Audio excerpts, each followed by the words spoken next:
finally government employee সকলে যেটো নিউজৰ কাৰণে অপেক্ষা কৰি আছিল সেই খবৰটো আহি গল নিউজ মিডিয়া আদি সকলোতে এটা খবৰ ওলাই আছিল যে এবাৰ হয়তো 8 পে কমিশন নাহে কিন্তু ফাইনেলি বাজেটৰ আগে আগে কিছু সময়ৰ পূৰ্বে ভাৰত চৰকাৰে 8 পে কমিশনৰ এপ্ৰুভ কৰি দিয়ে প্ৰথমতে ভিডিওটো চাই লও আহক আমি मैं साथियों इसके बाद में आता हूं जो कैबिनेट में नहीं था फैसला लेकिन आपकी जानकारी के लिए रखना चाहता हूं माननीय प्रधानमंत्री जी ने केंद्र सरकार के सभी कर्मचारियों के लिए 8th सेंट्रल पे कमीशन को मंजूरी दे दी 8th सेंट्रल पे कमीशन आप सब जानते हैं 1947 से अब तक 7 पे कमीशन हुए हैं और प्रधानमंत्री जी ने एक रेगुलर रिदम के साथ पे कमीशन बनाने का जो एक संकल्प लिया है उसके हिसाब से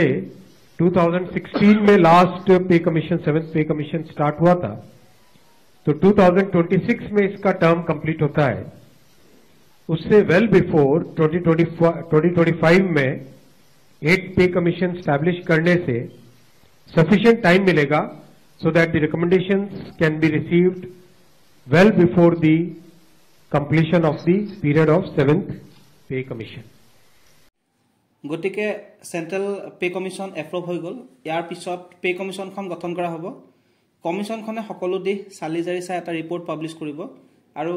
তাৰ পিছত ৰিপৰ্টখন একচেপ্ট যেতিয়া কৰিব তেতিয়া সেন্ট্ৰেল গভৰ্ণমেণ্টৰ এমপ্লয়ী তথা পেনশনাৰ সকলৰ স্যালাৰি ইনক্ৰিজ হ'ব ইউনিয়ন মিনিষ্টাৰ অশ্বিনী বৈভৱে আজি কিছু সময় আগত এই এনাউন্সমেন্টটো ঘোষণা কৰে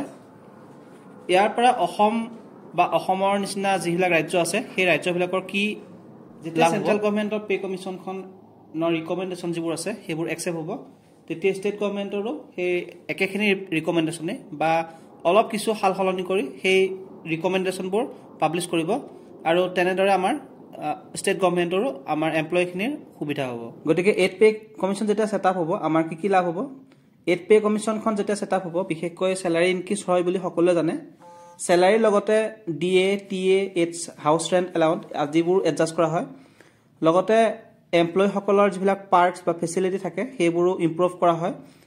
গতিকে এইখিনি আমাৰ পে কমিশন গঠন হলে আমাৰ লাভ হ'ব পাৰে পে কমিশনখনৰ লগত এটা ওয়াৰ্ড জড়িত হৈ থাকে ফিটমেন্ট ফেক্টৰ এই ফিটমেন্ট ফেক্টৰনো কি হয়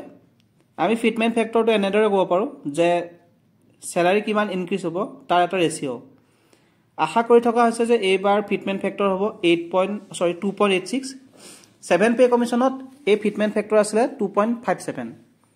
গতিকে ফিটমেন্ট ফেক্টৰ যদি 8.26 হয় তেনেহলে আমাৰ ইয়াৰ অৰ্থ হ'ব যে বেসিক পে যোনটো আছে সেই বেসিক পেৰ 2.86% বা 2.86 গুণ আমাৰ স্যালাৰি ইনক্ৰিজ হ'ব পে কমিশনখন সাধাৰণতে 10 বছৰ মূৰে মূৰে গঠন কৰা হয় আৰু প্ৰথম পে কমিশনখন গঠন কৰা হৈছিল 1946 ত গতিকে এইখিনি আছিল পে কমিশনৰ ওপৰত ভিডিওটো যদি চাই ভাল পালে তেনে লাইক কৰিব চেনেলটো সাবস্ক্ৰাইব কৰিব লগতে বন্ধু বান্ধৱীসকলৰ মাজত ভিডিওবোৰ শ্বেয়াৰ কৰিব আজিলৈ মানে ধন্যবাদ